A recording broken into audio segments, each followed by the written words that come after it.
Hi everybody, welcome back to Simply Scuba and welcome to Ask Mark, where I answer all of your questions, or I do my best to answer as many of your questions as I possibly can. If you have any questions, any burning wonders in the back of your mind, let me know down in the comments below, and if you use the hashtag AskMark, it just makes it a lot easier for me to find them, but it means that it's more likely to actually feature in next week's show.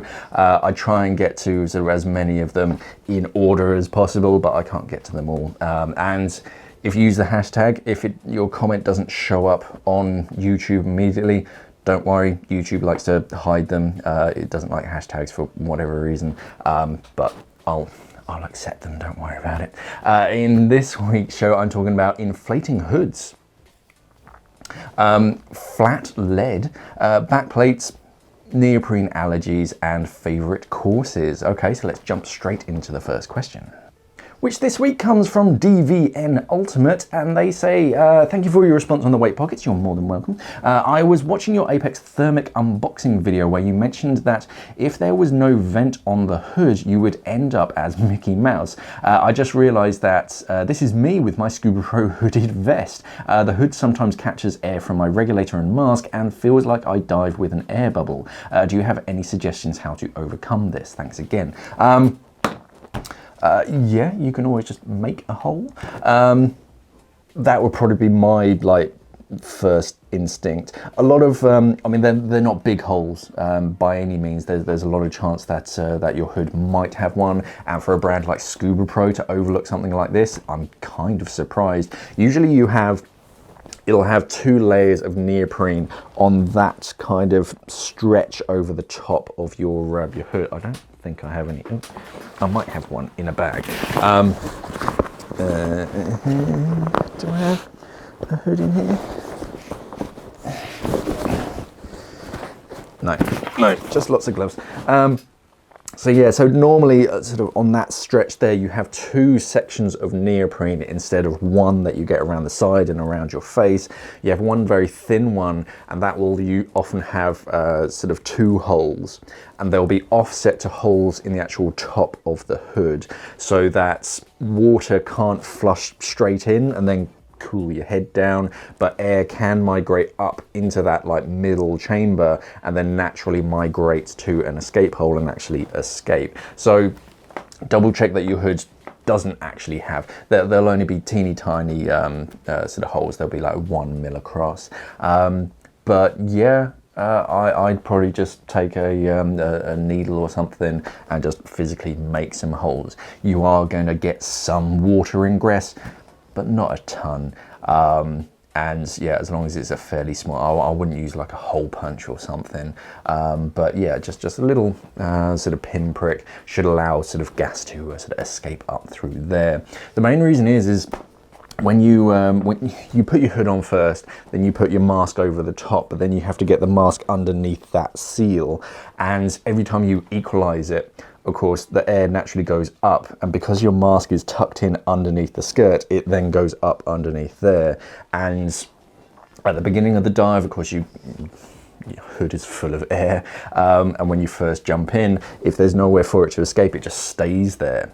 So that's kind of fine. You go down, eventually water seeps in, and usually if you have a vent at the top, it escapes through there.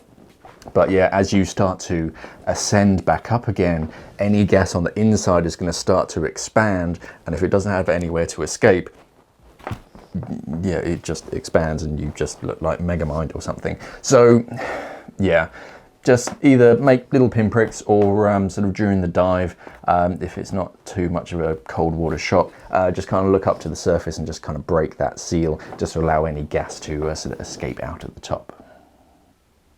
Dirk Moons asks, I use for side mount a Hollis Katana 2. For the weight pockets, I use soft lead, tiny bags, but does lead exist in square, flat plates which fit in the lead pockets? For example, 10 by 10 centimeters and 0.5 centimeters thick. Yeah, it does exist. Oceanic, I don't know if they still do it, but they used to do something. I think they called it flex weights. You had 2 different versions. You had a 1 kilo and a 2 kilo. The 1 kilo was pretty much what you just sort of described. It was about 10 by 10, and it was, yeah, probably about 5 mil thick, and it had a fabric sort of coating to it that was like heat sealed around the sides to stop the lead from like leaching and whatnot. But yeah, that was very flat. The 2 kilo version was just a little bit longer. It was made for like integrated weights, and the reason why they called it flex is because it had this like bend in the middle, so you could wrap it around your hips. But those 1 kilo blocks sound exactly what you're after. I don't know if they still make them. I haven't seen them in a while, to be honest, but a few other brands do sort of make them. I've seen them like floating around, but a lot of divers will just make it themselves. Lead is a very soft metal. We used to have it a lot with like P weights and V weights and whatnot. Because lead is such a soft metal, you can literally sort of bend it over the side of a table.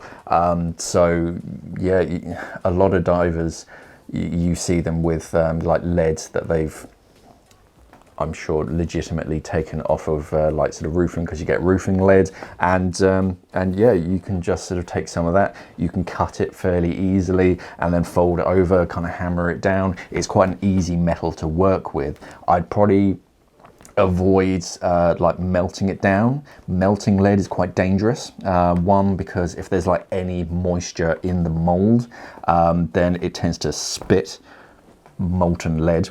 Dangerous, and also it lets off a lot of toxic fumes as well. So melting lead is a little bit sort of sketchy, but as far as working with it, yeah, as long as you wash your hands and whatnot, because it's not the nicest. You don't want some too much lead around you, especially if you're eating later. But yeah, you can hammer it pretty easily. But have a look around online. I think it does exist still. If you have a look at like Oceanic Flex Weight, I think that's what it was called. But otherwise, yeah, if you have a look online, search for flat weight. But also have a chat with your local dive centre, because chances are, while they might not have it physically in stock, because it's kind of a niche kind of thing, they might be able to get hold of it. So yes, it does exist. So have a look around, and yeah, ask your local dive centre. Darth Nihilus 1608 says, "Good day." I'm not going to do the accent. I'm currently looking at buying my first backplate and wing setup, and I'm considering various brands. As a newbie first timer, should I buy a complete set, for example the X-Deep Zeos or Mares Polygon, or should I buy harness, backplate and wing separate and then assemble them all myself, especially given that I've never done anything like that and wouldn't know how to fit one in a dry condition too? Cheers, mate. Either or. I mean, yes, the setup kits nowadays are very, very good. All you have to do is just adjust the length of the straps to your actual body shape, and you're good to go. You have to move the D-rings and kind of stuff as well, but otherwise, yeah, they come fully assembled. The X-Deep ones do, the Mares ones do, and yeah, it's kind of one size fits most. Yeah, and all you have to do is just adjust some straps. It is pretty easy. Whereas if you go down the more custom route, like my sort of abomination of a backplate and wing setup, then yeah, you do have like compatibility issues to think about, because some wings, the actual grommets in the back might not line up perfectly with the grommets in the back plate. If you're using it for singles, you've got those parallel bars, they might not line up. So there's those kind of things that you have to think about. Whereas if you're buying a complete set, then you know it's all compatible, it all works, and you have everything as well. The good thing about the kits is they're a great foundation. So when you're first starting out, they're fantastic because you have everything that you need to literally throw it on your back, jump in the water, and you're good to go. But then if you want to progress on, you want to add a little something or other, then you can do that. And then if you want to move on to twins, you can swap the wing out. They're that nice foundation where you have a really strong back plate, you have the harness, and they're all compatible, and then you can swap certain parts out, add extra bits, remove certain parts. So yeah, I'd be quite happy going with sort of kits. At the moment, between those two, You've got the Mars Polygon, which is sort of pretty standard. That will be similar to my sort of backplate setup, and yeah, perfectly fine, but still quite traditional in the same sense. You get the Zeos from X Deep, different. They've tweaked it just that little bit. It would definitely worth like trying it on just to kind of see, because it does make a bit of difference in those like longer straps in the way that they've set it up. But it does kind of set you down that X Deep route. There's some coming back from it, but once you go down the X Deep route, because it is like upgraded, as it were, is that little bit different. You kind of have to continue down the X Deep route. It's not a bad route to go down, but it just makes it a little bit trickier to add extra little things, like if you want to add a gear Harper loop, like on my sort of back plate. I don't think you could integrate that into a Zeos wing, but it's not a bad sort of problem to have, because the Zeos range is very, very comfortable, and yeah, it's very practical, so you never outgrow it. But yeah, I'd be perfectly happy just going down the complete sets, because otherwise, yeah, you might get yourself a little bit sort of twisted up, and sort of incompatibility issues if you're trying to get and cherry pick sort of certain things without sort of knowing it. Actually assembling the backplate and wing system, that's quite fun if you're into that kind of thing. But when it's fully assembled, like it is with X Deep and Mars XR, yeah, all you have to do is just sort of lengthen and adjust some straps. That weird thing says, I saw your last Ask Mark video on first equipment to buy, but I'm curious where wetsuits fall into that. I have a neoprene allergy, and I'm curious if neoprene-free wetsuits are common to rent, or if it's worth buying one that's right for me. Thanks for all the informational videos and help. You are more than welcome. Yeah, this is kind of the exception to the rule, because you probably will find it quite tricky to find a neoprene-free school suit. You have a few different grades. I can't really think of a better word, but grades of like equipment and gear, and most manufacturers will have a separate sort of complete range of equipment built for schools and dive centers, which is made to be fairly inexpensive, because if you're buying however many, like sort of 10, 20, 30 sets of regulators and dive computers and BCDs and wetsuits in all sorts of different sizes, you don't want to invest in too much sort of expensive stuff. So it's fairly inexpensive. It's made to be quite tough. It's not the most stylish. It'll have like a big like size on this sort of thing, and but one thing is that it's not going to be the fanciest, and it's probably going to be made out of sort of actual neoprene. So yeah, I think it's going to be quite rare for you to find a neoprene alternative. So that if you just rock up at a dive center, if you sort of ask them well ahead of time, give it like sort of a month or so, maybe they can sort of arrange something, but I think that's going to be fairly rare. So yes, if you do have neoprene allergy, I probably would bump that up your list, depending on your diving, obviously. If you only ever plan on diving in like the heat of the summertime when you're only wearing a rash vest, then no, I wouldn't worry too much about it. But if you do want to expand your horizons, stay down a little bit deeper, then yeah, I'd probably invest in my own. You do have a few choices. You do have the like material, so something like Fourth Element Thermocline, shark skin. They have a like no neoprene. It's just a semi-permeable like plastic membrane. You got fleece on the inside and the material on the outside, so no neoprene. But that's kind of a equivalent of like 2, maybe 3 mil of neoprene. So they're not the warmest. We have new ones. You have like Ulex neoprene in the Fourth Element surface, and I think some of the Aqualung wetsuits as well are also made out of Ulex. So, but again, that's like 3, maybe 4 mil of neoprene, and they're still relatively new. So trying to work out how warm they are compared to actual neoprene is hard to say. I'm not sure about limestone neoprene and your allergies. A lot of higher end neoprenes nowadays are actually limestone based, so that might be a decent alternative for you. And they are warm and they're very flexible, so that might be a good choice to look out for. But yeah, if you do have a limestone allergy, I probably would invest in my own exposure protection. But yeah, do sort of plan it around what you're going to need, and I probably wouldn't rely on too many, especially the far-flung exotic dive centres, having neoprene alternatives that you can rent. Dive with Matt asks, I've got another question. When you were teaching, were there any courses that you loved to teach? Rescue is a personal favourite of mine as a dive master. Also, is there anyone who you wouldn't dive with out of safety reasons, without naming any names? Definitely. So courses, yeah, rescue's always fun because you get to have a bit of fun.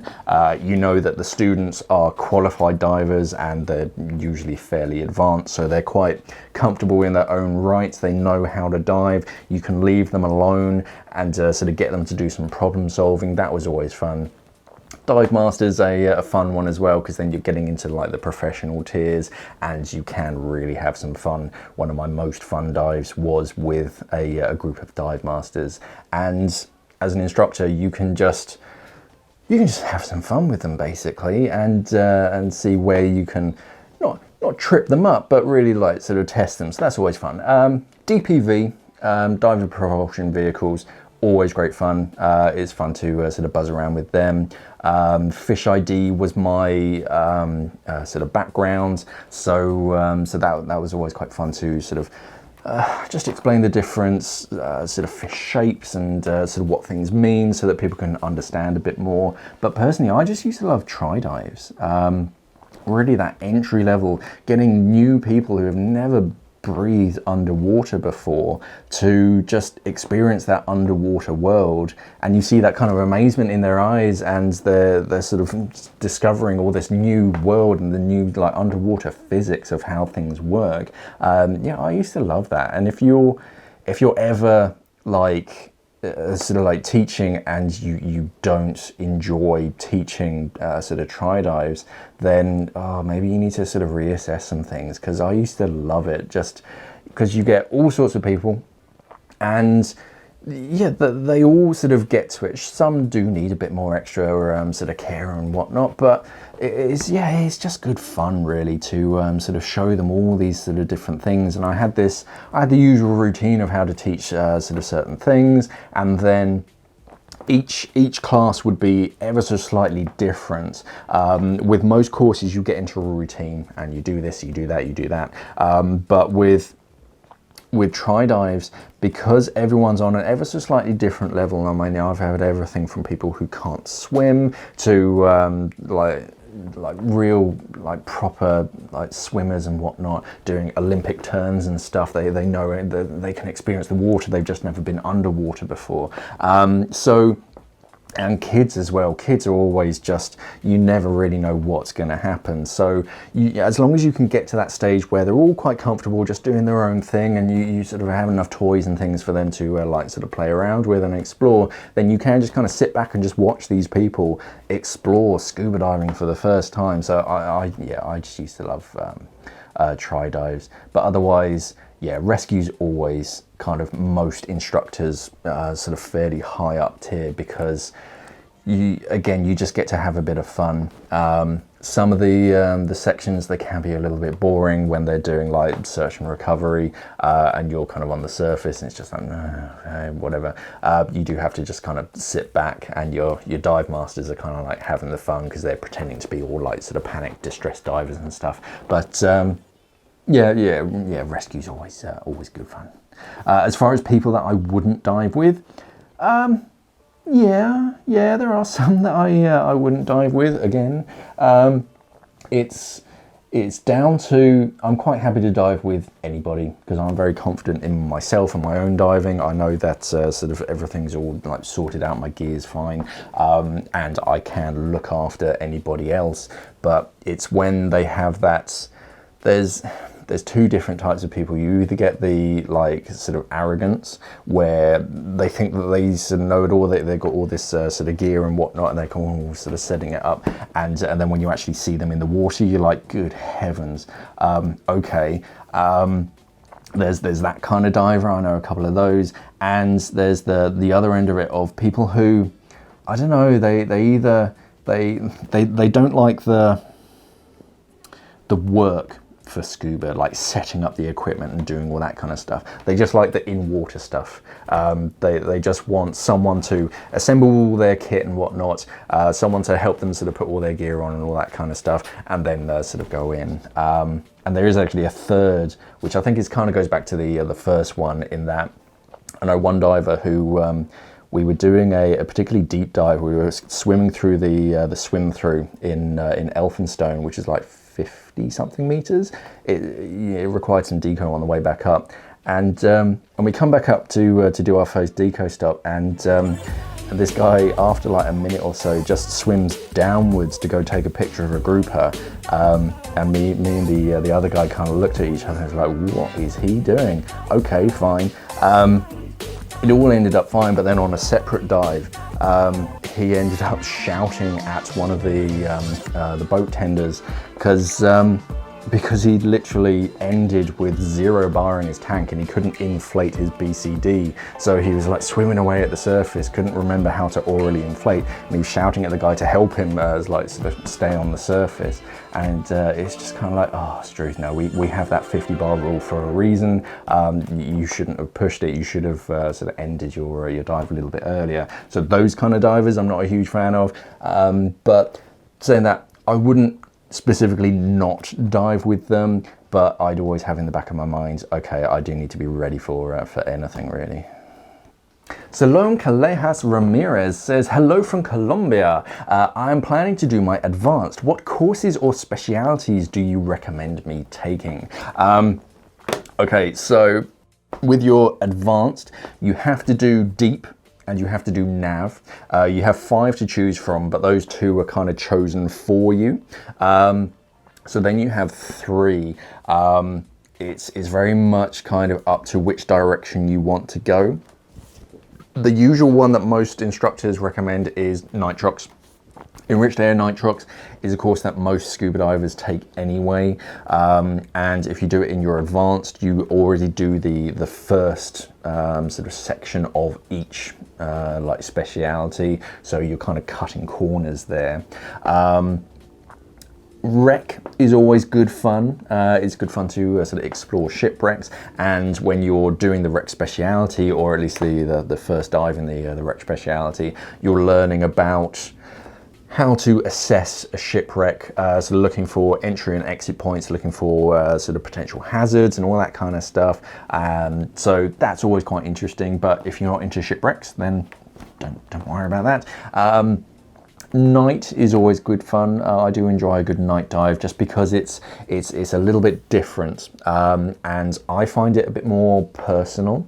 Instead of being able to see kind of everything, I mean, I say everything depending on the visibility, but it's still different from a low vis dive because you're so focused on your torch beam that it's almost like having blinkers on, but not. You can still look around, you can still see things, but most of your focus is on that torch beam. But also because like the night shift is out, you get different fish, you get different sort of invertebrates, you just get different animals and different behaviors and things going on during a night dive. It's a very different type of dive.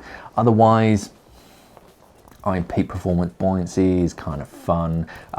It's not one of those like essential ones, but it's quite good to like really test out your buoyancy, to go through these like scenarios and stuff. Depending on where you do it, you might have certain like obstacles to go around. But other than that, yeah, my main ones are usually nitrox, sort of shipwrecks, DPV, because that's good fun for an instructor, but it's good fun for you as well to sort of experience a diver propulsion vehicle and kind of buzz around a dive site. That's quite sort of good fun. Otherwise, I'm just quickly going through them all in my mind. I mean, yeah, Fish ID. I always used to love Fish ID because it brings a bit more into your diving. When you start to understand, oh, that's a such and such butterfly fish, or that's a juvenile angelfish, that's a male. So you can tell the difference between sort of different fish and what's going on, because also when you see certain species or certain corals or certain areas, you go, oh, actually, if I go a little bit closer to that, I'll probably find a long-nosed hawkfish. So I'm going to check this out. And you tend to understand a little bit more of what's going on with sort of Fish ID. Otherwise, I think some of the newer ones are quite cool. You get, it's been a while since I've been an instructor, so I presume you can do this in advance, but I can't promise it. You can do, it's like not marine conservation, but like litter picking, because you'll start to experience that the more you progress into your diving career, and knowing how to like properly and safely collect ghost gear, even if it is just like the fundamentals. That's going to sort of help, because you'll often see certain things and you'll want to do the right thing and collect it, but you don't want to get yourself in trouble. So it is quite important to sort of learn at least the foundations of how to collect sort of marine trash. Otherwise, search and recovery is quite good fun. That'll sort of help you teach you a little bit more about buoyancy of objects, and it'll teach you certain knots as well, secure tying knots, which are useful for just more than just scuba diving, and really just anything that's like particular to you. So if you're planning on doing cold water diving, then dry suit is quite a good one, and like altitude, if you live near an area of high altitude scuba diving, then of course that's a good choice. I suppose boats to a certain degree, if you do plan on spending a lot of time around boats can teach you a lot about the terminology, how things work. But yeah, use it as a good like feelers for different specialities. So yeah, see if you can get into nitrox, because that's usually a given. Wreck is quite good fun if you're into your shipwrecks. Fish ID as well. Search and recovery, yeah, that's quite sort of good. It can be a little bit tedious depending on where you are. I mean, teaching it here, it is literally look by feel in some dives sort of sites, which is exactly what search and recovery is designed for, to teach you like search patterns and things. But actually lifting items is quite good fun. But yeah, sort of really what direction you feel like going down. If you want to go down like full face masks, if the dive center has full face masks, you can sort of try one of those out. Dry suit, yeah, if you're looking to sort of spend a lot of time under the water or going in colder waters. But yeah, those are probably the ones that immediately like spring to my mind.